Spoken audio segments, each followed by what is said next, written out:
আজকে আমি এসেছি হচ্ছে অভিষেকের মামা বাড়ি। তো মামা বাড়ির এখানে অভিষেকের বাবার ভেড়ি আছে, তো ভেড়িতে এসেছি। ফর দ্য ফার্স্ট টাইম আমি এরকম জায়গায় এসেছি, ভিজিট করছি। এরকম একটা ঘর, এই ঘরটা এখানে ওরা করেছে, মাঝে মাঝে থাকে এখানে যারা কাজকর্ম করে তারা। কিন্তু নতুন নতুন এক্সপিরিয়েন্স। আশপাশে পুরো ভেড়ি, জল আর জলের মধ্যে এরকম ঘর, আশপাশে সব মানে কত কষ্ট করে মানুষ এখানে জীবনযাত্রা করে, তো সেটাই দেখলাম। তো চলো তোমাদেরকে সব দেখাই। এই যেটা হচ্ছে ভেড়িটা, ঠিক আছে। আর এই যে এটা হচ্ছে আমাদের ফ্যামিলি মেম্বার, যারা হচ্ছে এখন নৌকা চড়ছে এখানে ভেড়িতে।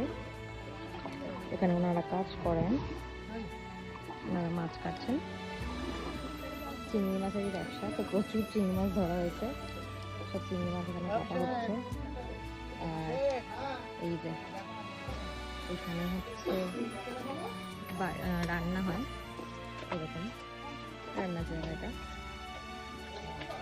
সব জায়গাতে কোনো প্রপার ওয়াশরুম সেট আপ থাকে না, জাস্ট একটা রান্নার জায়গা, রান্নার জিনিসপত্র। আর আশপাশে খালি জল, সবার চাষের জায়গা, চাষের জমি। ওই যে দূরে ওটা অভিষেকের বাবা, উনি এই ভেড়িটার মালিক। আর ওখানে কর্মচারীরা সব কাজ করছে।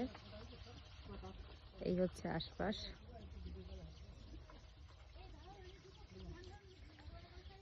আর এই যে এই বাড়িটা হচ্ছে বাড়ি নাকি বলা যায়, একটা থাকার জায়গা, যেখানে হচ্ছে এরকম দুটো রুম আছে। এই একটা রুম আর একটা রুম দেখাচ্ছি। তো এই দুটো রুমে ওনারা থাকেন, যারা কর্মচারী তারা এখানেই থাকেন। জাস্ট একটা থাকার জায়গা। এই যে